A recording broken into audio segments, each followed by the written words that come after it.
ada sedikit pantun lahi, mudah-mudahan ini cocok. Tanam selasih tapi muare, buah selasih nyaman dimakan. Terima kasih kepada presenter sebagai pembawa acara untuk saya menyampaikan sepatah doa kate dari apa yang nanti akan kita sampaikan.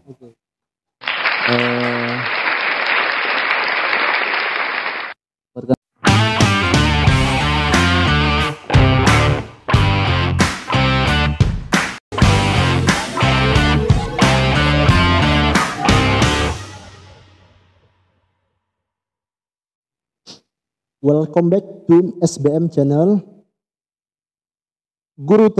Pengalaman adalah guru terbaik. Tetapi guru terbaik belum tentu berpengalaman. Oke, pada kesempatan kali ini kami akan membahas dengan pembahasan yang panjang kali lebar sehingga kajiannya itu luas.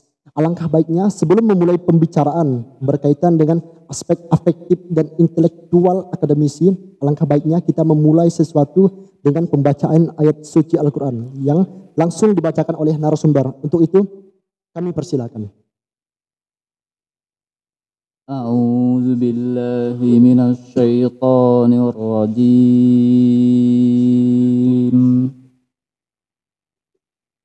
Bismillahirrahmanirrahim.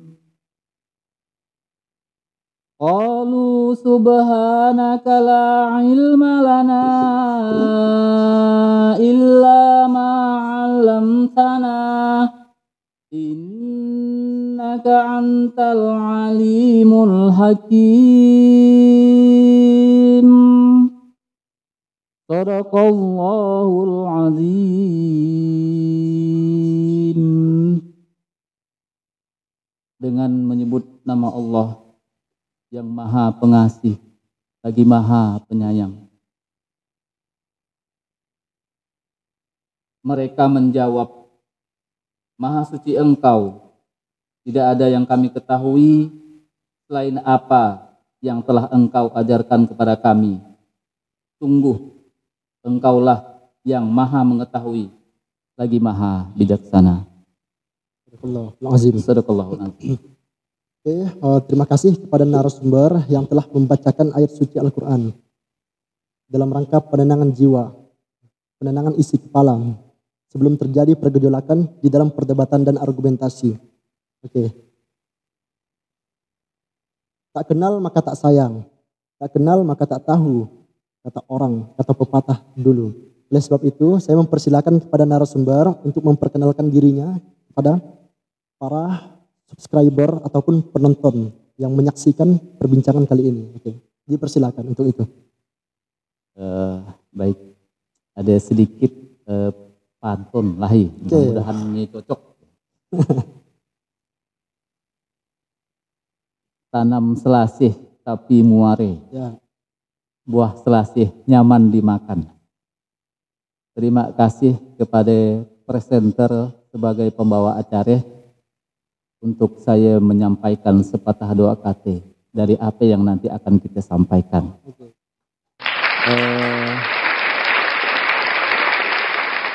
Perkenalkan, nama saya Witriadi SPD, ya, seorang guru. Tempat tanggal lahir di Tebas, lahir tanggal 25 Mei 1987, jadi kurang lebih 36 tahun.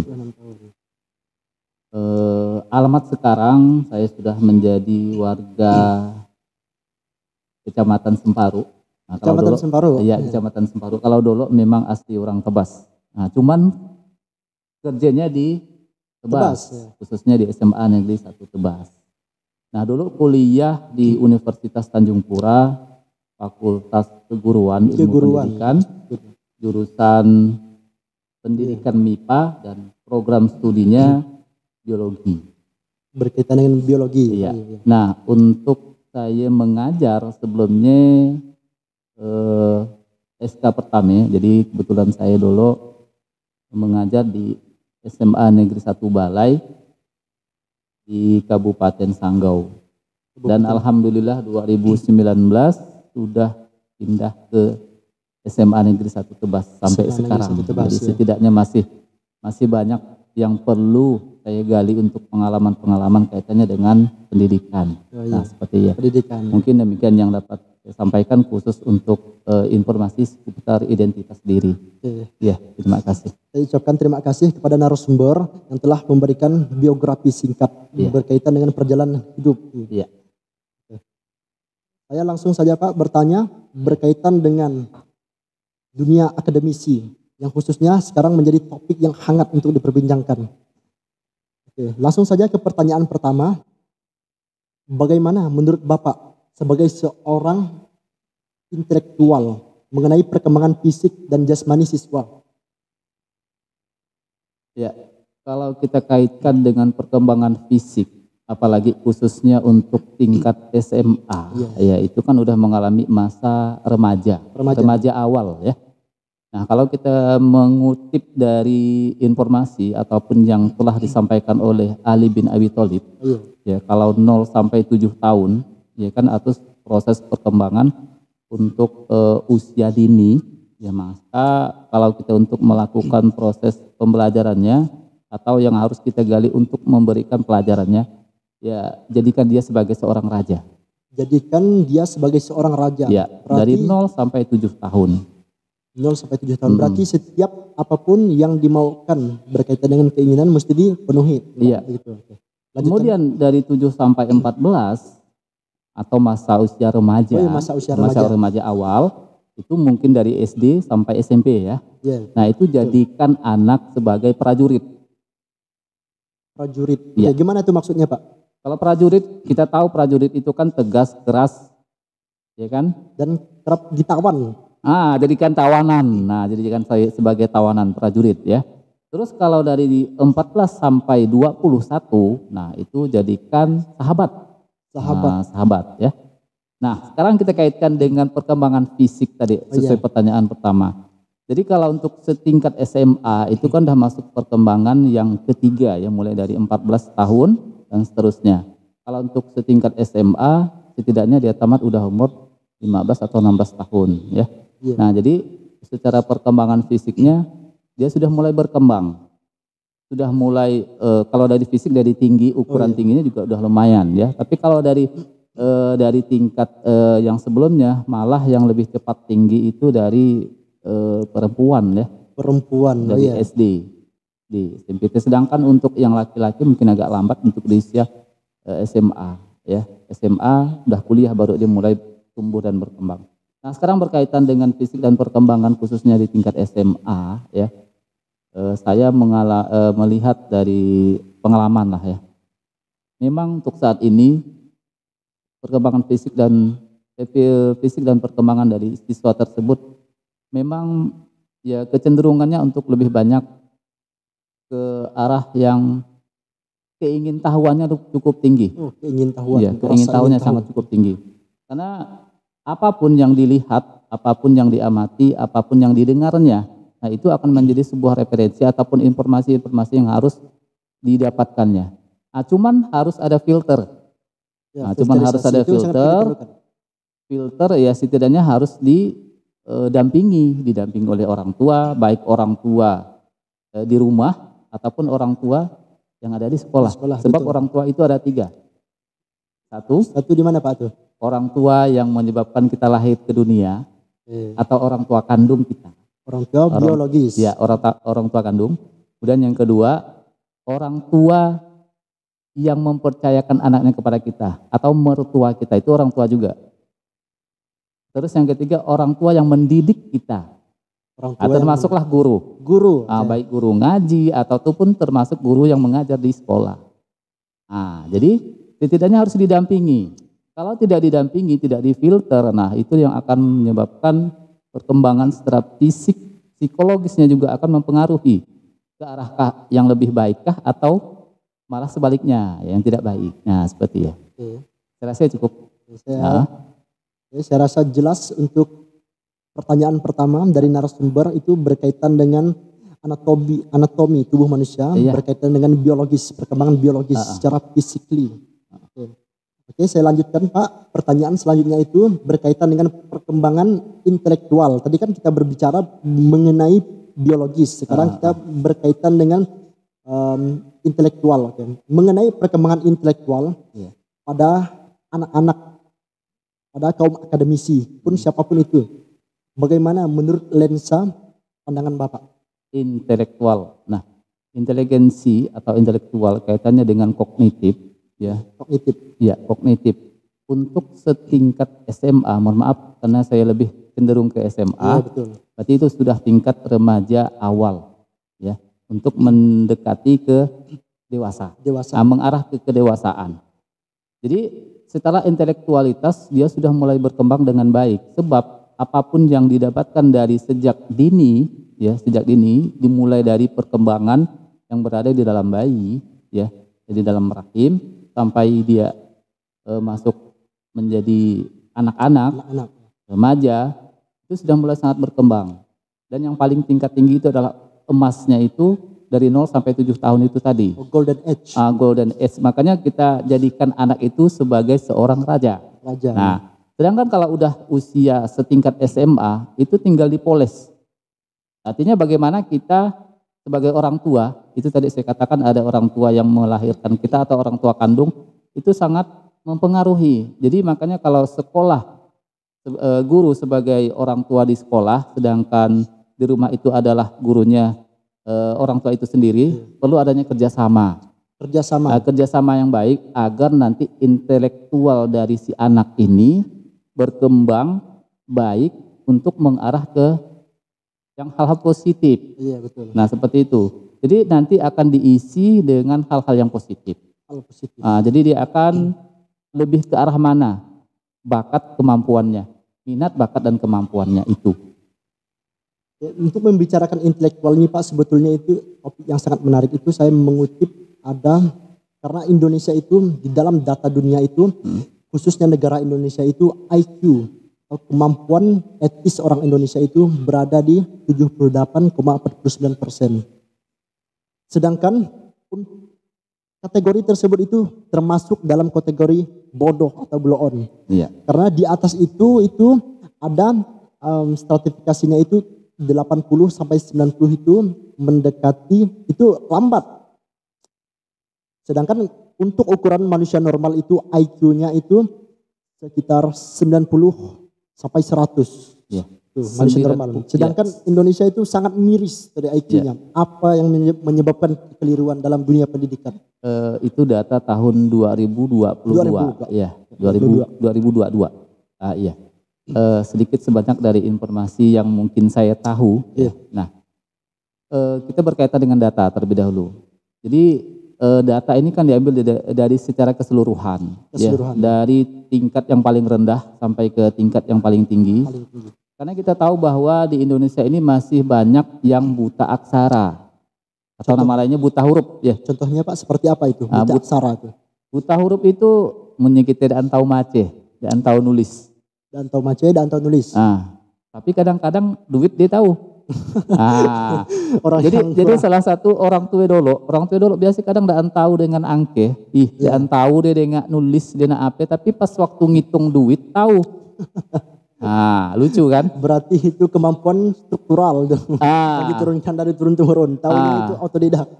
Karena pengalaman saya pernah malikan dengan orang yang jual ikan yang bukan yang di pasar ya, yang bejaje. Oke. Sekali saya tanya betul-betul, tolong bacakan apa ya, bisa tak bacakan, tapi pas waktu nyuncung kita berikan duit, bisa, betul. Nah, ya secara berkaitan dengan buta aksara. Nah, sekarang kita kaitkan dengan data itu tadi. Betul. Itu secara keseluruhan. Jadi suatu hal yang wajar kalau memang data itu maka dianggap di bawah 80 tadi. Di bawah 80 intelektual. Ya. Bahkan di bawah dari kategori lambat atau lambat berarti kan mengalami kebodohan. Ya, maaf ya, ada kata kebodohan. Kebodohan yang struktural. Iya. Jadi kita memang pemerintah saat ini sangat mencetuskan kaitannya dengan buta aksara. Salah satunya bagaimana supaya jangan sampai putus sekolah, anak-anak jangan sampai putus sekolah. Kemudian untuk yang KF namanya keaksaraan fungsional itu ditingkatkan ataupun dibuka kembali. Nanti ada namanya sekolah non formal. Sekolah non formal. Non formal ya contohnya PKBM. Pernah dengar PKBM? PKBM belum pernah sih. PKBM ya pusat kegiatan belajar masyarakat. Oke. Pusat kegiatan belajar masyarakat. PKBM itu satu arah juga dengan SKB, Sanggar Kegiatan Belajar. Sanggar Kegiatan Belajar. Jadi biasanya orang yang putus sekolah, yang masih belum tamat SD, nanti dia masuk ke paket A. Yang misalnya belum tamat SMP, nanti dia bisa masuk paket B. Yang tidak tamat SMA, kalau bisa masuk paket C. Dan bahkan yang belum lalu tahu mace, nulis, ngitung, iya KF namanya, keaksaraan fungsional. Nah, salah satu program dari pemerintah itulah jangan sampai putus sekolah dan jangan sampai buta huruf. Dia sangat mempengaruhi terhadap data tadi. Makanya IQ-nya jadi yang tadi yang disebutkan ya. Nah, kalau kita berkaitan dengan data yang lain, ya kita ambil yang secara positifnya.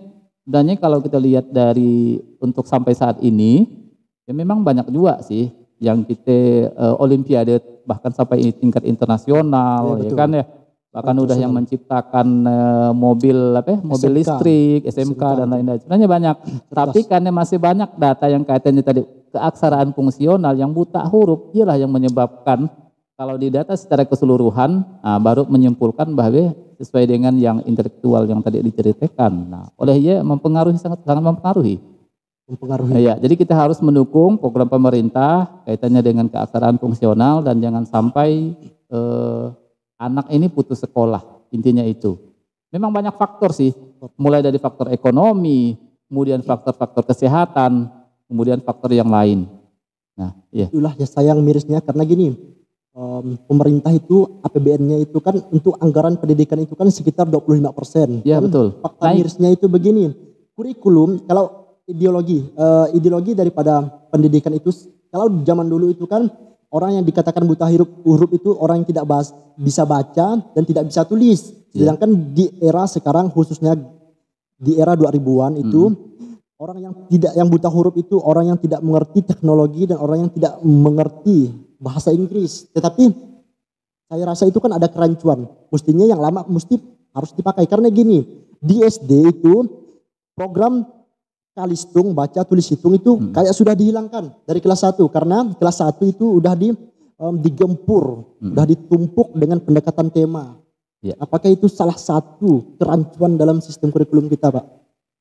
Kalau menurut saya bukan berarti rancu, tapi bisa jadi pemerintah ini keinginannya luar biasa sangat tinggi ya. Kalau berdasarkan keinginan dari pemerintah itu sendiri. Kalau SD kan istilahnya tadi tematik ya, berdasarkan tema. Kalau satu tema bisa lebih dari beberapa mata pelajaran, nah itulah tema itu yang diajarkan, nah, seperti ya. Tapi sah-sah saja sih berdasarkan tematik. Kalau menurut pendapat saya lebih cenderung setuju dari GBPP yang dulu, garis besar program pembelajaran dari standar kurikulum yang lama. Standar kurikulum. Standar kurikulum GBPP 84, ada 94. Kalau saya pas kena 94. SKB, seperti ya, KTSP, KBK, ya kan. Kita terlalu banyak kurikulum. Sebenarnya kurikulum satu kalau udah mampu, sebenarnya ya bagus. Mesti dilanjutkan. Iyalah. Tadi kalau berdasarkan dari pemerintah, ya bagus. Yang membuat jadi rancu ya, hanya beberapa tahun udah langsung ganti kurikulum aja yang buat jadi rancu, sehingga nanti kita sebagai pelaksana khususnya guru ya agak kewalahan. Kita bandingkan dengan guru lama dan guru baru, contohlah berkaitan dengan teknologi kan ya. Betul. Kalau orang-orang dulu ya orang yang misalnya gurunya udah 40-50 tahun, dia kan mungkin zaman dia dulu masih pakai mesin tik ya. Betul, masih mesin tik. Sekarang untuk saat itu harus pakai komputer kan, laptop kan miniaturnya. Nah, justru megang komputer mouse saja kadang-kadang lebih gagar gitu. Karena bukan zamannya lagi. Seperti itulah. Apalagi kini tuh ngisi raport survei online. Betul, survei online. Memang luar biasa nyerah orang tua ataupun guru-guru yang sudah senior lah terutama. Jadi saya pun sangat miris sekali. Memang karena ia tuntutan perkembangan zaman. Teknologi itu memang harus selalu kita perkembangan tersebut ya harus kita update, mesti update. Iya kan harus update kan. Kemampuan, update informasi. Iya jelas harus kita update. Kalau tidak kita update kita ketinggalan zaman ya. Diakomodasikan tadi kan mesti jadi pengetahuan baru. Betul sekali. Nah jadi kita tidak menutup kemungkinan harus tetap kita jalankan.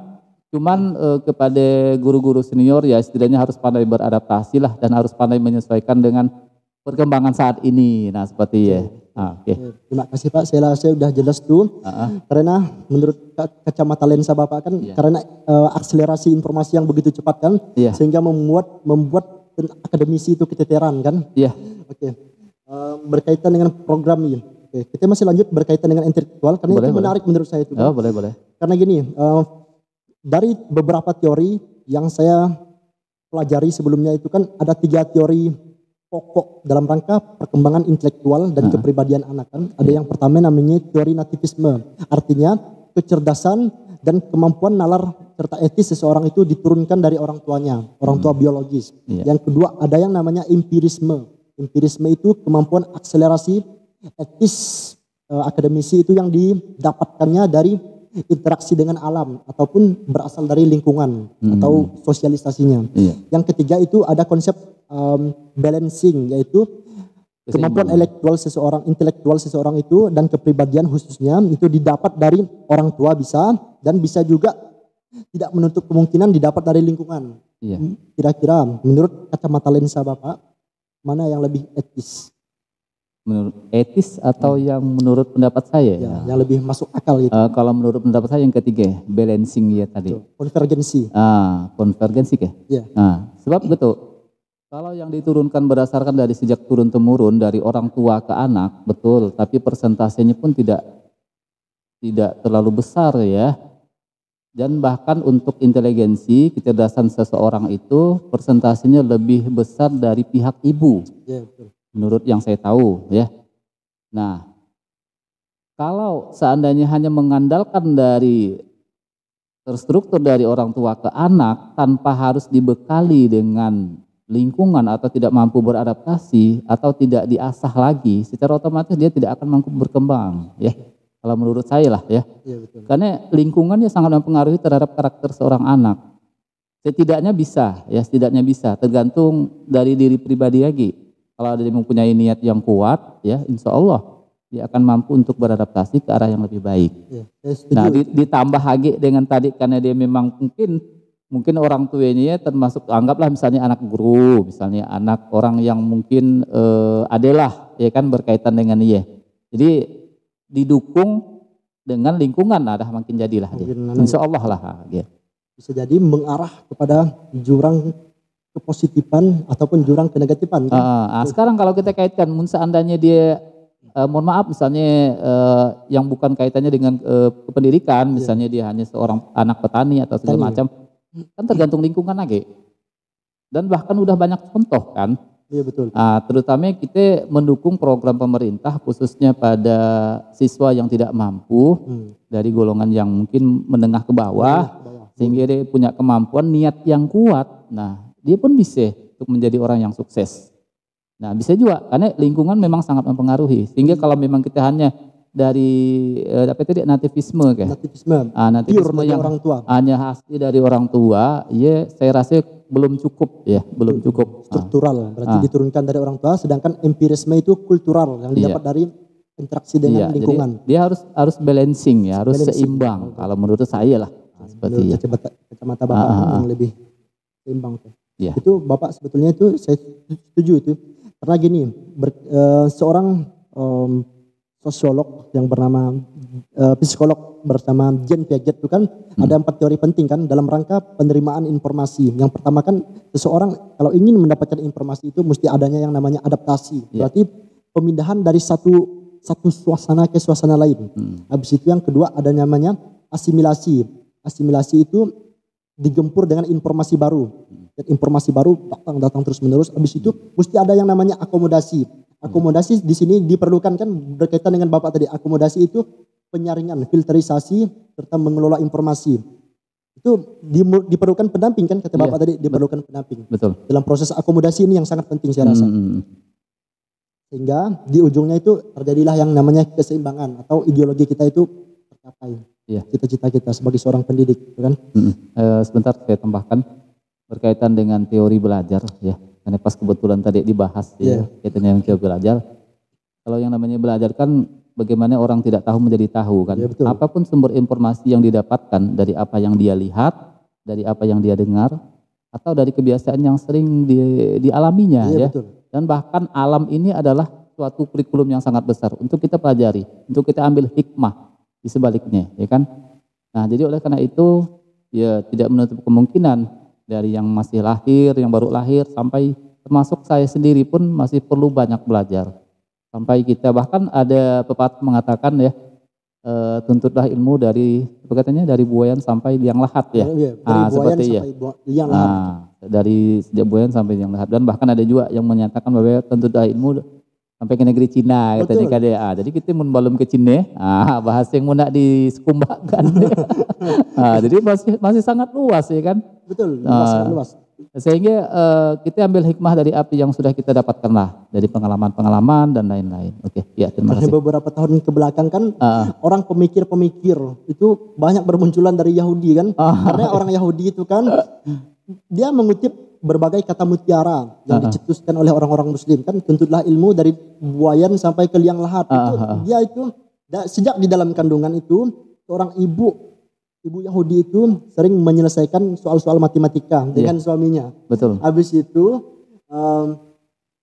nutrisi yang diberikan pun bagus, seperti kacang-kacangan dikonsumsi dalam rangka mempercerdas, dan sehingga terlahirlah benih-benih kecerdasan. Itu beberapa tahun ke belakang kan Yahudi yang memimpin. Makanya memang sudah dipersiapkan dari 0 sampai 7 tahun dijadikan seorang raja. Saya setuju banget ya, sangat setuju sekali. Makanya sebagai orang tua yang untuk mempersiapkan anaknya menjadi anak yang soleh dan solehah, berbakti kepada orang tua, ya tidak hanya sekedar pintar secara intelektual, secara emosional, spiritual juga, ya. Jadi dipersiapkan dari orang tuanya, betul Dai? Betul. Karena kan konvergensi tadi kan. Dari orang tuanya perlu, iya betul sekali. Saya pun sudah juga baca yang kaitannya dengan, dan bahkan Al-Quran pun sudah mengakui, orang Yahudi memang luar biasa.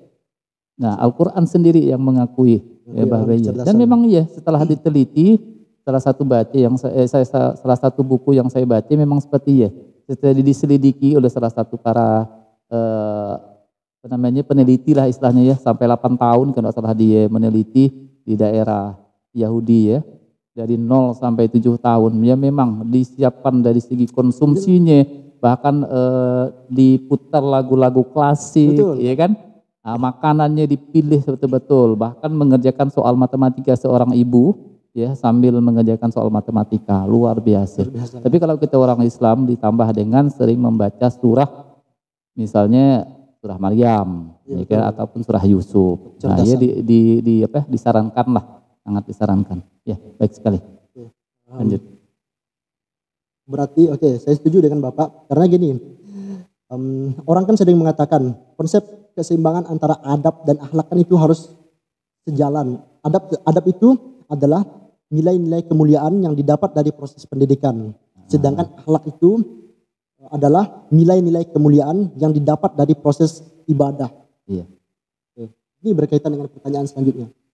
Menurut kacamata Bapak sebagai seorang pendidik, bagaimanakah pemikiran sosial dan keyakinan, ideologi ini umum, boleh nanti dibahas dalam konteks agama, boleh di dalam konteks cita-cita, boleh di dalam konteks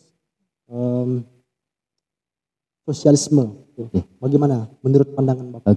Mungkin maksud dari sosialnya tingkat kepeduliannya lah ya.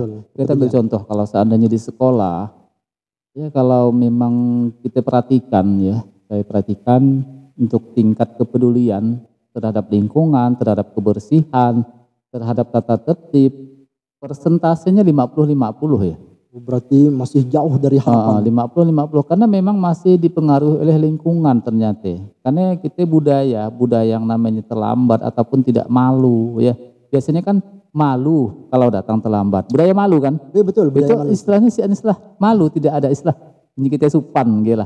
Datang terlambat santai aja dia kan. Nah, budaya malu lah yang perlu kita tingkatkan kembali. Di kaitannya dengan kepedulian pun sama, tingkat sosial sama juga.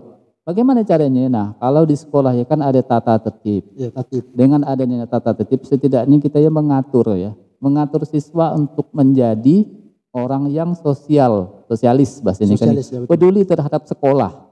Nah, dari sini nanti kalau sudah terbentuk karakter, harapan kita bisa dibawa di lingkungan luar, termasuklah di rumah. Ya, betul. Nah, cuman waktu di sekolah kan terbatas. Betul, terbatas. Dan bahkan kalau memang diarahkan tatip ya tata tertib di sekolah perlu kita galakkan lagi, ya memang perlu bantuan dukungan dari orang tua, dari lingkungan sekolah dan di luar sekolah supaya tertib. Nah, seperti ya. Menurut kacamata saya untuk tingkat sosialnya masih 50-50. Memang ada yang tanpa disuruh pun ada ya siswanya yang beberapa daan jadi tolong sampahnya nih gitu ya kan. Nah, ada juga yang daan kita suruh pun udah otomatis langsung buang sampah. Ya salah satu kepedulian dan sosial ya. Ada juga yang udah menumpuk masih diabai. Udah kita paksa baru ada juga yang model geye. Nah, sekarang berkaitan dengan apa tadi keyakinan ya. Kalau keyakinan tuh kaitannya dengan apa ya? Ideologi ya. Korelasinya antara kepedulian tadi kan yang kita bahas kan. Berarti kepedulian itu kan masuk di dalam konteks adab. Berarti nilai-nilai kemuliaan yang didapat dari proses pendidikan. Sedangkan keyakinan alangkah baiknya kita membahas dari sisi agama kan berkaitan dengan akhlak tadi kan berkaitan dengan nilai-nilai kemuliaan yang didapat dari proses ibadah Tuhan Yang Maha Esa. Berkaitan dengan adab, berkaitan dengan akhlak ya, kalau kita perhatikan, khususnya saya lah merhatikan khusus di SMA ya, di SMA yang tempat saya mengajar ya, memang persentasenya pun 50-50. Ada yang memang akhlaknya luar biasa ya. Dari jauh udah nagur ya, termasuk akhlak. Kemudian pas lewat dengan guru dia kadang dia nunduk. Kemudian pas datang langsung salam, dan bahkan ada jauh-jauh dah langsung nakat gitu langsung cium tangan. Ada orangnya luar biasa akhlaknya ya. Dan adabnya seimbang. Luar biasa. Tapi ada juga yang selembe, istilahnya santai aja ada lewat-lewat aja ada. Nagur daan jua, pakai apa daan jua. Nah, jadi kalau dari persentase itu secara kasar gila masih 50-50. Nah, namun memang kembali ke aturan tadi, setidaknya kita selalu mengingatkan kalau dengan orang tua harusnya seperti apa. Nah, kita tidak tahu nanti di lingkungan di rumah APK dia memang udah terbiasa dari hal yang seperti ya. Kalau dia dan tahu tentang adab dengan akhlak ya pasti dibawa di sekolah. Betul, nah, nanti paling tidak di sekolah akan kita saring, kita ingatkan untuk dia nanti berubahlah. Nah, berubah sehingga dia tahu tentang adab dan akhlak. Memang kadang-kadang ada juga siswa yang udah beradab, berakhlak bagus, tapi secara intelektual sedang-sedang saja. Tapi saya lebih cenderung ke adab dan akhlak ya, dibandingkan dengan intelektualnya tinggi, tapi adab akhlaknya, masya Allah ya. Iya. Jadi bagaimana cara menyeimbangkannya ya, setidaknya memang harus dilatih dari faktor-faktor kebiasaan baik dia tadi, nanti akan udah terbiasa baru dia menjadi membudaya. Terpaksa jadi terbiasa. Terbiasa menjadi karakter. Oke, kita lanjutkan Kak untuk pertanyaan selanjutnya. Ya. Menurut Bapak apa diferensiasi kepribadian perbedaan antara siswa laki-laki dan siswa perempuan? Kita boleh di dalam konteks luas, misalnya di dalam konteks intelektual, di dalam konteks kepribadian, di dalam konteks sosialisnya. Bagaimana menurut kacamata Bapak sebagai seorang pendidik? Boleh. Laki-laki dengan perempuan terutama memang punya perbedaan ya. Contoh misalnya dari segi perkembangan emosional itu lebih cenderung perempuan lebih cepat. Perempuan lebih cepat. Dan bahkan pengalaman pribadi, saya dulu masih SD ya. SD kelas 4, kelas 5, kelas 6. Ya tahunnya main, istilahnya dan main belajar udah GI. Tapi kalau untuk tingkat yang perempuan, ya tingkat SD juga, anak perempuan, dia udah tahu cerita nak bercinta. Betul. Tapi bukan berarti bercinta yang macam orang dewasa tapi udah tahu istilahnya udah ada kecenderungan untuk suka dengan lawan jenis bahasanya. Hanya segera diajak. Tapi kalau kita mengamati, memang emosional anak perempuan lebih cepat ya, lebih cepat. Karena kan dibandingkan dengan laki-laki. Kalau laki-laki bahkan mungkin udah SMA kali ya, baru udah agak tahu suka dengan lawan jenis. Jadi secara emosional. Terus kemudian dari segi pemikiran. Ya, dari segi pemikiran, anak perempuan ini cenderungnya lebih mudah diatur. Lebih mudah diatur, lebih taat dibandingkan dengan laki-laki. Kenapa? Nah, salah satu alasannya adalah kalau laki-laki mungkin secara instinktif itu diciptakan lebih ke arah kepemimpin. Ya, betul. Jadi kalau pemimpin kan dia tidak mau di bawah tekanan dan maunya dia yang mengarahkan dan dia maunya dia yang berada di atas tangan orang lain. Seperti Tapi kalau untuk yang perempuan dia maunya diatur. Nah, makanya dia kalau dari segi aturan, contoh di tingkat sekolah lebih mudah ngatur perempuan dibandingkan dengan laki-laki. Nah, dan bahkan untuk data banyak kasus-kasus yang pernah saya alami, khususnya nangani siswa yang bermasalah, lebih banyak laki-laki dibandingkan perempuan. Kalau perempuan jarang. Kalau yang laki-laki biasa kadang mengenai tata tertib banyak yang melanggar. Buktinya banyak. Contoh misalnya terlambat, ya kan? Kemudian ada yang pakai baju supaya tidak dikeluarkan. Ya banyak laki-laki ya. Kemudian ada juga yang pakai galang, yang pakai kungkung, ya kan? Banyak laki-laki. Kalau perempuan kita suruh dia pakai baju rapi, ya rata-rata rapi, ya. Mudah nguruskannya, ya, dibandingkan dengan perempuan. Dibandingkan dengan laki-laki. Nah, laki-laki memang agak sulit karena dia mungkin secara instinktif memang diciptakan untuk menjadi seorang pemimpin. Dan memang di dalam Al-Quran pun laki-laki pemimpin bagi perempuan kan. Apa ya bunyi ianya hafal ke? Hari jalu apa ya? Qawwuna 'alan nisa kayak apa ya? Laki-laki pemimpin bagi perempuan, ya kan? Nah, jadi secara instingtif memang seperti ya. Jadi perkembangannya lebih lambat laki-laki. Ya, tapi setidaknya masih bisa kita perlu waktu lama lah untuk dia menjadi lebih dewasa. Tingkat kedewasannya lebih lama dibandingkan dengan perempuan. Ya, karena psikologis di ilmu psikologi pun mengatakan begitu bahwa kemampuan intelektual perempuan itu katanya itu 10 tahun lebih cepat dari pria. Iya. Dan paradigma yang tadi kita kaji sebelumnya itu kan paradigmanya gini, perempuan itu lebih ingin mencari pasangan yang bisa memimpin. Balik lagi kan, berkaitan dengan kepemimpinan seorang pria itu kan di dalam Islam kan sudah dibahas tuh di beberapa sumber, di beberapa dalil kan, yang menekankan itu mencari pemimpin itu yang lelaki karena diciptakannya laki-laki itu memiliki etis dan logis yang lebih baik daripada wanita. Karena wanita itu emosionalnya lebih tinggi kan. Berarti dia mendahulukan emosional di atas intelektualitas. Sedangkan lelaki itu mendahulukan intelektualitas di bawah emosional kan. Iya. Itu kodrat Ayub. Kalau kita mengutip ataupun dari yang pernah saya dengar, kalau perempuan katanya 9 emosional, 1 pemikiran. Terus kalau laki-laki 9 pemikiran, 1 emosional. Intelektualnya 9, emosionalnya 1. Terbalik ya, lebih mengarah ke emosi, berarti lebih ke perasaan kalau yang perempuan. Betul enggak? Betul, Pak. Ya sih menurut yang pernah saya dengar. Tapi itu bisa dibantah kan ada beberapa teori. Teori yang lain mungkin ada. Dia hanya dari apa yang saya tahu. Sampel kan yang sampel berkaitan dengan beberapa metodologi secara metodologis. Iya, betul. Oke, kita lanjutkan ke pertanyaan selanjutnya. Apakah Bapak sebagai seorang pendidik pernah mengalami intimidasi selama mengabdikan diri sebagai pendidik? Baik dari siswa maupun dari sesama pendidik. Oh ya, dari pengalaman selama saya menjadi seorang pendidik mulai dari honor ya sampai CPNS, PNS ya, jadi terhitungnya anggaplah 10 tahun lah ya, masih sangat muda untuk menjadi seorang pendidik. Perlu waktu masih. Tapi saya pernah diintimidasi berkaitan dengan aturan tadi. Contohnya pada waktu kami dari pihak kesiswaan ya menyita HP siswa.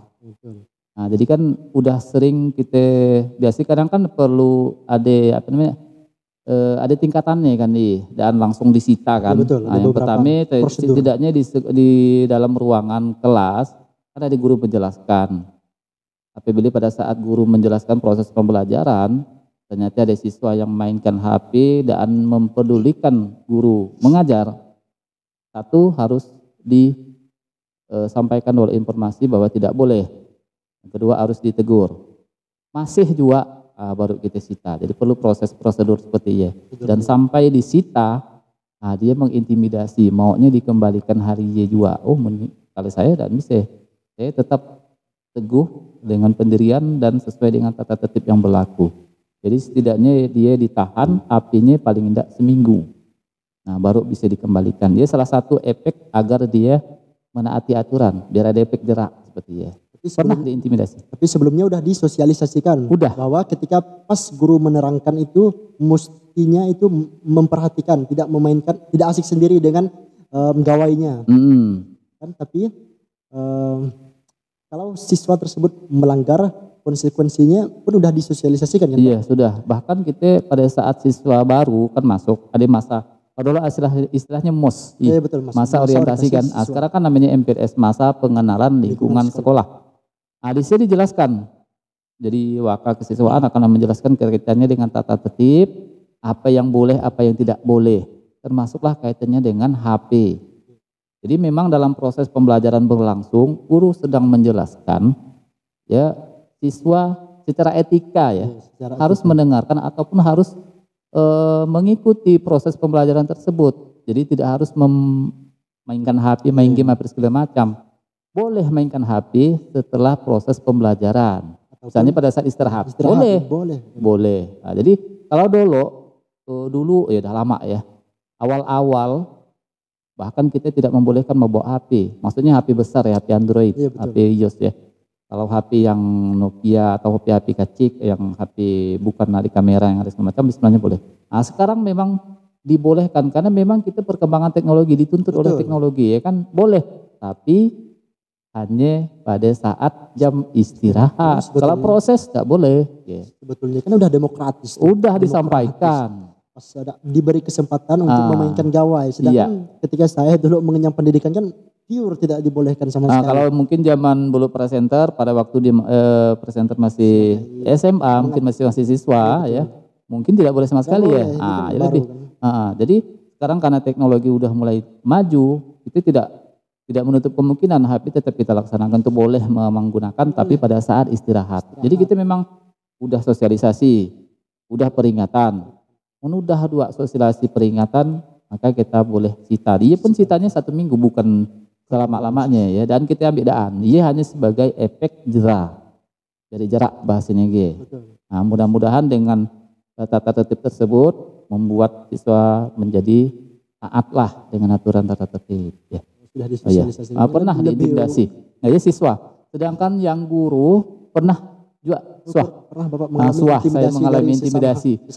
Jadi ceritanya ada salah satu wali kelas lah ya. Wali kelas tuh dia mengadu dengan siswanya. Sehingga siswa kalau di hasil rapat bisa tidak naik. Nah, jadi minta bantu Pak bagaimana caranya tuh supaya anak saya bahasa yang di kelas dia bisa naik. Jadi saya minta keterangannya dulu, apa alasan ibu misalnya atau bapak sehingga kuatnya nak naikkan itu. Nah, kita kaitkan dengan indikator kenaikan kelas, apakah memenuhi atau tidak. Nah, misalnya masalah absen. Alfa tadi kan alfanya sekian, sakitnya sekian, tapi alfa yang lebih diutamakan. Kalau alfanya udah banyak dalam 1 tahun ya bisa dan naik. Kemudian sikap kan minimal baik. Kalau cukup, apalagi udah kurang, dia bisa dan naik. Tingkah laku minus, sedangkan kehadiran minus. Juga. Kemudian yang ketiga kaitannya dengan pengetahuan nilai tadi. Kalau nilai sananya banyak yang di bawah KKM, ya kalau tidak salah 3, kalau udah sampai yang 4, 5 banyak dan tuntas, dan juga naik. Jadi kita perlu pertimbangan, dan harus mentang-mentang secara subjektivitas, kasihan dan segala macam. Jadi saya rasa bukan unsur tata tertib yang harus kita tegakkan ya. Betul itu. Biasanya kadang gitu, wali kelasnya lebih banyak mengarah ke kasihan, gitu. Kasihan we Pak, saya menetik muking we, ya udah. Ataupun ada juga yang seperti itu deh. Ataupun dah benci ataupun bosan. Bisa jadi. Bisa ditandang juga. ke atas. Udah mau ditandang. Dah Pak, sudah naikkan dah weh nih. Tapi kita tetap harus jalankan aturan. Kalau memang dia layak naik, naik. Kalau memang dia tidak layak naik, nanti sesuai keputusan hasil rapat guru kan. Nah, seperti ya. Saya tetap insya Allah saya berusaha untuk menjadi yang amanah lah istilahnya, bisa dipercaya insya Allah. Berarti kesimpulannya saya dapat pernah diintimidasi. Seperti itu. Berarti kesimpulannya dari kacamata Bapak sebagai seorang pendidik itu kan, apabila siswa itu mendapatkan nilai A+, A untuk nilai plus min untuk tingkah laku bisa jadi tidak naik. Iya. Ada lagi yang A+ lagi, A untuk tingkah laku plus untuk nilai, saya rasa itu masih bisa mendorong. Iya. Kan yang lebih parahnya mungkin bisa jadi yang mengalami kemunduran yang tidak naik kelas itu plus min. Iya. Min kan bisa min untuk nilai, min untuk pengetahuan. Iya. Untuk tingkah lakunya kan saya rasa begitu. Nah, sekarang kaitannya dengan tidak naik dan tidak naik. Saya tambahkan sedikit lah ya. Amin. Berkaitan dengan naik dan tidak naik tadi. Jadi itu kan ada istilahnya pembinaan. Jadi tidak langsung memutuskan atau memvonis siswa itu naik atau tidak naik. Kita beri pembinaan terlebih dahulu. Mulai dari guru mapel kan mengingatkan. Ya, betul. Setelah dari guru mapel lanjut ke wali kelas. Dari wali kelas nanti ke guru BK. Dari guru BK baru lanjut ke kesiswaan dan paling atasnya kepala sekolah ya. Nah, kalau memang udah diberi pembinaan ternyata diputuskan tidak naik, bukan berarti cukup sampai di situ. Tidak naik pun termasuk kategori pembinaan. Ya. Bisa jadi setelah dia tahu bahwa dia tidak naik, dia mengulang kembali di kelas yang sama, ialah salah satu pembinaan kita sehingga dia sadar gitu. Konsekuensinya seperti itu. Iya, cuman kadang-kadang setiap siswa bahkan orang tuanya pun berbeda pendapat gitu. Jadi seolah-olah jahatnya ke anakku atau bodohnya ke anakku, mohon maaf seperti ya. Bukan maksudnya ya. Sehingga kita memberikan pembinaan, harus diberi pembinaan kembali kepada anak yang khususnya mohon maaf tinggal di kelas dia tadi. Tetap kita bina gitu. Dan kita biarkan daan. Nah, jadi gitu kan selama itu mungkin sebelum-sebelumnya APG dulu zaman corona, zaman corona asal dia ngajikan tugas, tidak tahulah siapa yang ngajikan tugas ya kan, kadang-kadang kan ada ya, udah ada nilai, dan tahu sikap dan segala macam, naik sebenarnya, ya itu kan dah tatap muka, jadi tahu dengan karakternya, tahu dengan malas indahnya, kemudian nilai dan lain-lain, ya memang betul-betul kita saring betul-betul, karena kita menginginkan individu ataupun insan yang cendekia, bahasanya yang ya kan, menggunakan nalarnya. Nah, cuman harus kerjasama, maksud saya kerjasama dari siswanya, kerjasama dari orang tuanya juga. Nah, kadang-kadang ada yang komplain, nah anak saya itu sampai ada naik gini. Nah, iyalah kita perlu penjelasan, harus diberi tahu supaya disampaikan persepsinya, dia termasuk salah satu pembinaan karakter. APG itu kurikulum kan? Kurikulum Merdeka. Kurikulum Merdeka lebih mengarah ke karakter. Karakter betul. Afektif, sisi afektif yang lebih diutamakan. Oke ya. Berarti secara singkatnya begini kan. Pendidik itu kalau ada orang tua yang komplain mengenai kepribadian afektivitas anaknya itu kan, dan intelektualitas anaknya itu kan, guru itu kan sebetulnya kan udah dilakukan. Bukan guru itu tidak membicarakan fakta, tetapi membiarkan fakta yang berbicara. Kan memang begitulah apa adanya kan sebetulnya. Betul. Oke, saya lanjutkan ke pertanyaan selanjutnya. Baik. Oke, ini mungkin tadi sebelumnya udah kita kaji sih sebelumnya, tapi alangkah baiknya kita pertegas kembali Pak ya. Menurut pribadi Bapak sebagai seorang intelek sekaligus akademisi, mana yang lebih diutamakan? Afektif mendahului intelektualitas atau intelektualitas mendahului afektif? Saya lebih cenderung ke afektif atau sikap ya. Kenapa lebih cenderung kepada sikap dibandingkan dengan intelektual atau kognitif ya? Karena begini, Kalau kita lihat dari pengamatan-pengamatan yang pernah kita tonton di TV yang kaitannya dengan moralitas Indonesia, katanya kan moralitas Indonesia ini kan sudah mulai menurun. Terjadi dekadensasi. Sehingga maka ditambahkanlah ada yang namanya pendidikan karakter. Dari semua kalangannya, dari tingkat SD, SMP, TK, SD, SMP, SMA sampai ke perguruan tinggi, pendidikan karakter. Ya kan? Ya, betul, Pak. Nah, kenapa bisa seperti itu? Karena kita krisis moral. Ya, krisis moral. Nah, kalau menurut pendapat saya lebih cenderung ke afektif, nanti kognitifnya akan mengikuti ya. Afektif baru ke kognitif. Kalau menurut pendapat saya. Nah, kalau kita cenderung kita lihat ya, biasanya kadang orang yang kognitifnya tinggi, kadang dia acuh tak acuh. Ada juga ya, pintar deh secara intelektual, secara kognitif, tapi, nah ada tapinya. Dengan orang tua kadang dia acuh tak acuh ataupun cuek, ya kan? Nah, terus biasanya kadang kurang peduli dengan sekolah untuk membersihkan segala macam. Tapi sebenarnya dia pintar, ada. Kalau saya lebih cenderung ke afektif. Kalau dia afektifnya bagus, insya Allah kognitifnya akan mengikuti. Nah, seperti ya. Menurut pendapat saya. Kalau menurut presenter tidak tahu lah. Dan itu pun sebetulnya berkorelasi 1400 tahun yang lalu ketika Rasul Muhammad SAW itu memberikan dalilnya. Begini katanya, ketika kalian hidup di zamanku ini, alangkah baiknya kalian itu beribadah dahulu sembari menuntut ilmu. Karena dia tahu efektif daripada sahabat-sahabat beliau itu kan udah keren, udah bagus. Karena Nabi itu berada langsung di tengah-tengah mereka. Sedangkan nanti, ini saran untuk kita di masa depan, kata Nabi kita kan, ketika di masa depan nanti, alangkah baiknya kalian itu menuntut ilmu terlebih dahulu, barulah beribadah ilmu. Di situ kan ilmu berkaitan dengan cara bersikap, cara bertingkah laku, sehingga tidak terjadi disconnection antara tingkah laku atau karakter dan dengan apa yang ditampilkan serta secara kultural. Iya, afektif dan kognitif ya bahas ini kan, sikap dengan tingkah laku ilmu. Iya betul. Oke, saya lanjutkan ke pertanyaan selanjutnya. Menurut Bapak, sudah efektifkah punishment yang diberlakukan di sekolah? Tata tertib ya. Berkaitan dengan tata tertib.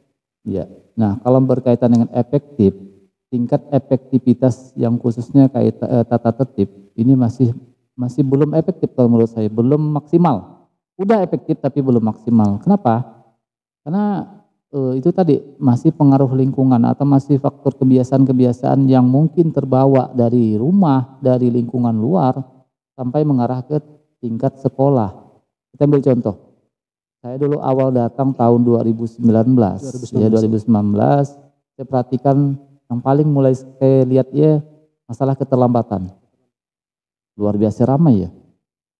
Saya ingat dulu waktu kesiswaannya Bu Nurleni, pernah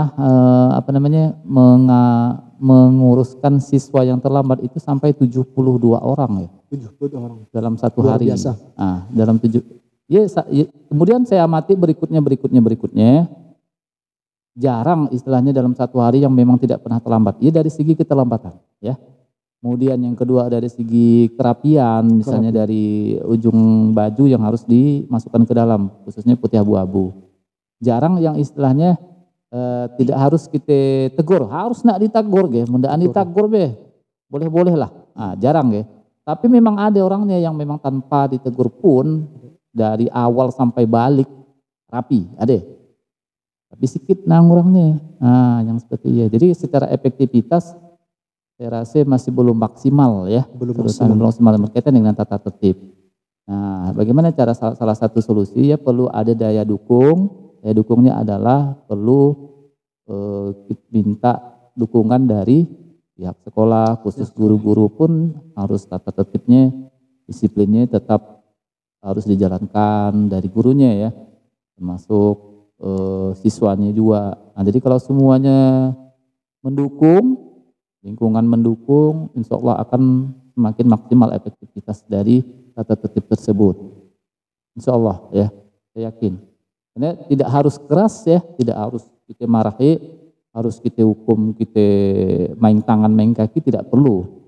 Karena untuk tingkat SMA itu tadi dari awal saya padahkan mulai dari 14 sampai 21 jadikan sebagai sahabat atau teman ya.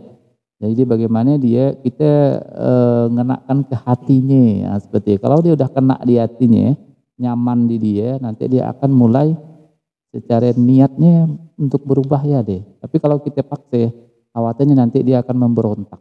Nah, seperti ya. Kalau menurut pendapat saya seperti itu. Itu masih berkorelasi dengan pertanyaan ini. Pertanyaan ini.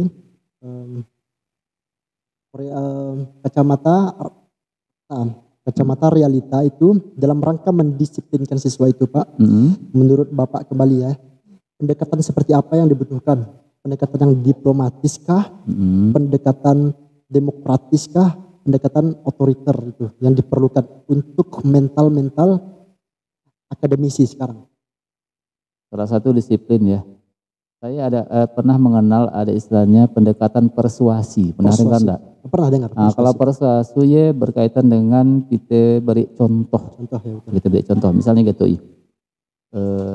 kita suruh datang awal lah misalnya. Nah, nanti kita ingatkan, kamu terlambat kolen, nanti seandainya udah tamat SMA, masuk kerja di perusahaan, pun masih terlambat gatuk. Insya Allah kau udah dapat bertahan lama nih gitu kan gitu. Nah, setiap pendekatan persuasi kita jelaskan seperti ya. Nanti dia akan berpikir. Nah, bisa pakai pendekatan seperti ya. Tapi kalau yang secara otoriter, saya kurang setuju otoriter ya. Karena otoriter dia lebih mengarah kepada agak lebih tegas, keras. Tapi tegasnya boleh, kerasnya yang khawatirnya kita ya. Pragmatis, berarti kesiswaan itu harus gini yang ditaati. Harus gini, pragmatis, dan tidak boleh ada yang lain kan. Tidak boleh diganggu gugat istilahnya itu. Berarti itu Bapak tidak menentang keras itu. Kalau pendekatan yang otoritas itu kan apa mau daripada pendidik. Nah, saya tidak setuju yang otoriter. Tidak setuju yang otoriter. Kalau yang lain mungkin masih setuju. Demokratis. Demokratis salah satunya ya. Kalau demokratis kan perlu kita ada disosialisasikan. Harus ada pembinaan, terus ada pendekatan. Nah, barulah kalau memberikan sanksi yang kira-kira memang mendidik. Gitu. Contoh, kalau sekarang itu kan tidak boleh main tangan. Betul enggak? Suruh push up aja kadang enggak boleh. Nah, bolehnya bagaimana? Disuruh olahraga, suruh keliling lapangan bentar. Nah, tapi diingatkan, itu kalau saya nak buat seperti itu lagi, dia diingatkan, ya gitu. Dan bahkan kalau memang mengulang kesalahan yang sama, udah sampai 3 kali, kita buat surat pernyataan. Sampai bahkan kita minta bantu orang tua, panggil orang tua. Orang tua, karena perlu bantuan. Jadi tadi contoh yang paling mudah ya, terlambat. Ternyata setelah saya tanya, saya gali, siswa itu banyak terlambat. Ternyata dia kesiangan. Kita mesti kesiangan, kurang tidur. Begadang. Begadang, biasa tidur jam 2 Pak, jam 3, jam 1, jam 2. Wajar kan kalau seandainya sampai dah jam 7 lewat, bahkan jam 7.30 ada yang baru datang. Nah seperti ya, main HP, main game. Nah ya perlu bantuan dukungan dari orang tua. Jadi kalau tidak didukung orang tua mungkin kita agak kewalahan. Betul Pak, di luar pantauan guru kan. Jadi kita demokratis oke. Jadi yang otoriter saya kurang setuju. Nah, kalau menurut pendapat saya lah, kalau presenter tidak tahu lah. Saya sih setuju, karena kan berkaitan dengan diplomasi kan. Diplomasi itu pendekatannya kan dari hati ke hati gitu. Saya setuju itu, karena sekarang dikasih itu salah. Kalau setingkat SMA harus seperti ya. Kalau kita nak keras tadi SD. Di SD. Tapi bukan keras ya, tegas maaf. Tegas. Nah, perlu tegas dan disiplinnya luar biasa sehingga terbentuk karakter. Karena ya dasar. Berarti khususnya SMA itu kan Pak, perlulah pendekatan yang diplomasi kan. Diplomasi itu dari hati ke hati. Sedangkan untuk sekolah dasar yang masih dasar dan atau lebih kurangnya itu out masuk salah satunya kan, apakah pendekatan otoriter seorang pendidik itu diperlukan Pak? Iya betul, harus tegas ya. Jadi kan anak itu sebagai seorang tawanan. Jadi harus tegas, ya otoriter. Ya. Oke, kita lanjutkan ke pertanyaan selanjutnya. Mungkin ini pertanyaan spesial Pak ya. Kegagalan dari sistem pendidikan Indonesia itu bahkan pendidikannya itu dalam aspek pendidikan itu tidak masuk 20 besar.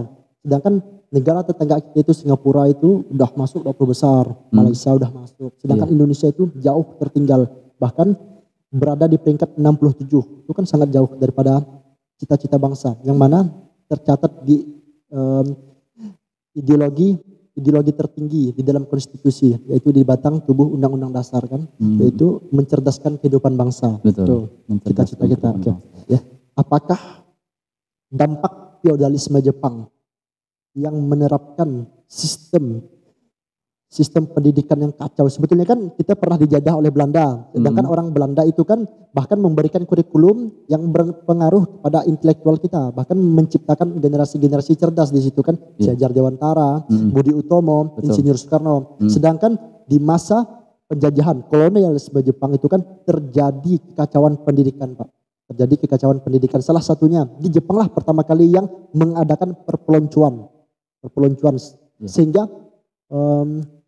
hal tersebut itu berjalan secara struktural dan terjadilah di SMA, SMP itu ada namanya MOP, masa orientasi pramuka, masa orientasi sekolah yang dibungkus dengan perpeloncoan.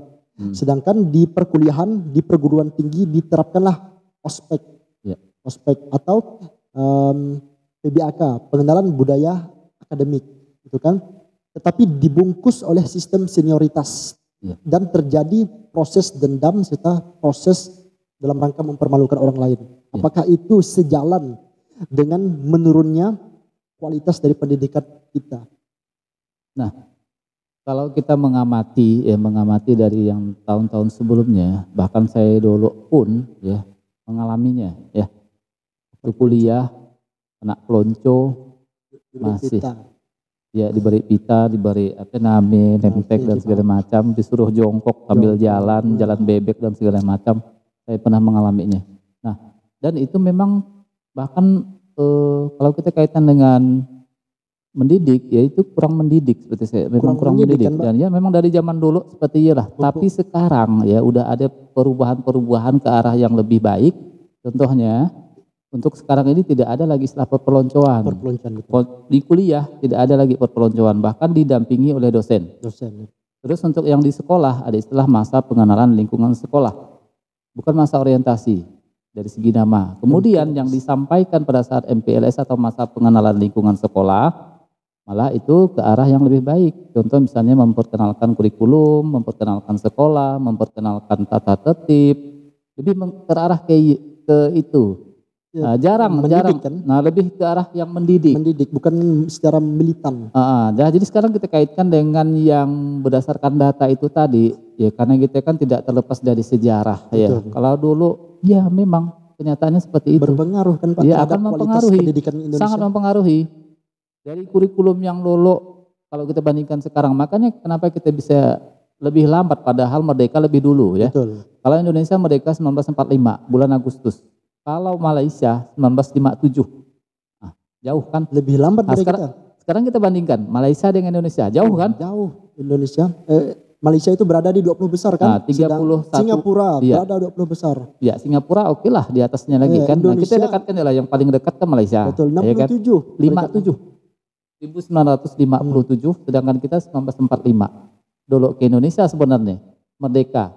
Kalau kita bandingkan merdeka kita dulu, harusnya yang lebih cepat berkembang ya harusnya Indonesia kan. Harusnya. Nah, inilah tadi sejarah. Dari sejarah kita belajar dari sejarah, ternyata memang sangat mempengaruhi. Lah, saya miris juga sih. Bagaimana menurut menurut presenter? 60, kita itu berada di peringkat 67. Iya. Yang IQ-nya itu kan berdasarkan fakta dunia itu kan di dalam garis kebodohan. Iya. Sedangkan di negara-negara tetangga kita itu IQ mereka itu sudah mencapai 105, mendekati cerdas. Rata-rata ya. Rata-rata. Iya. Nah, oleh karena itu makanya pemerintah kita sekarang ya salah satu termasuk yang mencerdaskan kehidupan bangsa, ideologi negara, ideologi Pancasila. Jadi untuk mencerdaskannya kurikulum, mudah-mudahan dengan adanya kurikulum merdeka ini ya setidaknya mampu untuk meningkatkan kualitas SDM dari Indonesia itu sendiri. Mudah-mudahan ya. Semoga. Karena perpeloncoan sudah tidak ada lagi. Nah, dibantu dengan hanya pengenalan lingkungan, ya, baik sekolah ataupun universitas ataupun dari kampus-kampus yang ada. Nah, harapannya kalau dari zaman dulu ya memang menimbulkan dendam ya yang berkepanjangan ya dari tingkat yang paling rendah dari bawah ya sampai ke senioritas sangat berbeda. Saya merasakannya ya. Saya merasakannya kena suruh turun ke parik, bayangkanlah berjalan di parik. Kaos kaki warna hitam, warna putih, sebelah hitam sebelah putih kan itu dalam rangka mempermalukan. Disuruh cium tanah. Cium tanah. Cium tanah. Kata itu cium tanah, cium tanah. Kalau saya dulu diberi belacan, senior. Senior. Pernah saya. Berarti di zamannya presenter tahun berapa ya? Karena saya itu masih berada di dalam kurikulum K13. Oh, K13 pada saat itu masih ada sistem ospek. Sedangkan di kurikulum Merdeka kan ada pembimbing kan. Iya. Nah, sekarang sudah ada pembinaan langsung didampingi oleh guru ataupun dosen, sehingga berpengaruh kepada kualitas pendidikan, sehingga kan berpengaruh terhadap mental, psikis peserta, intelektual peserta didik kan, ujung-ujungnya. Kalau diterapkan pengenalan yang seperti itu kan nanti akan terjadi kerancuan struktural. Iya, betul. Sehingga kita mesti secara kultural itu memberikan pendidikan yang layak lah. Kan itu di kurikulum Merdeka kan sudah itu mengutip dari beberapa negara maju kan, the best education of the world, salah satunya Finlandia, Jepang dan Australia kan kita kutip itu, sehingga menjadi lahirlah kurikulum Merdeka dalam rangka pencerdasan serta perpeloncoan tadi kan sudah dihilangkan. Nah, sekarang sudah dihapus perpeloncoan, nah diganti dengan pengenal lingkungan. Berarti sistem seperti itu sudah mengarah ke hal yang baik kan Pak? Iya betul. Menurut Bapak? Tapi yang jelasnya karena memang sejarah kan memang tidak bisa dilupakan ya. Sejarah itu bisa dijadikan sebagai bahan kajian kita, jangan sampai terjadi ke arah yang masa depan untuk yang arah yang tidak baik ya. Malah kita harus membandingkan sejarah untuk dipelajari agar nanti tidak terjadi hal yang demikian. Nah, seperti ya. Karena sesuai dengan cita-cita konstitusi yaitu rekonstruksi kan, untuk membangun kembali peradaban. Ada lagi yang ingin Bapak sampaikan atau cukup berkaitan dengan pertanyaan ini? Saya rasa cukup. Cukup, oke. Untuk kesan dan pesan untuk seluruh kaum akademisi, ada ke Bapak pesan dan kesan yang ingin disampaikan kepada akademisi yang sedang menonton kita? Oh ya. Pada saat ini. Khususnya para siswa sekalian ya, setidaknya tetaplah semangat untuk menuntut ilmu. Tetaplah semangat untuk meraih cita-cita, karena kalian adalah masa depan dan harapan bangsa. Kalian adalah pelanjut cerita, penerus sejarah. Ya.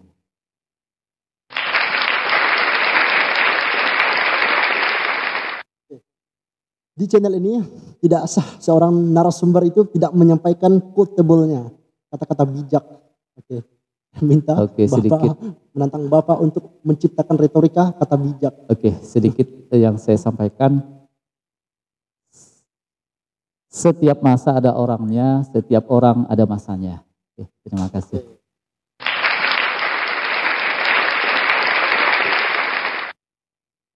Demikian pembahasan kita Pak. Terima kasih sudah berkenan hadir di channel SBN Podcast.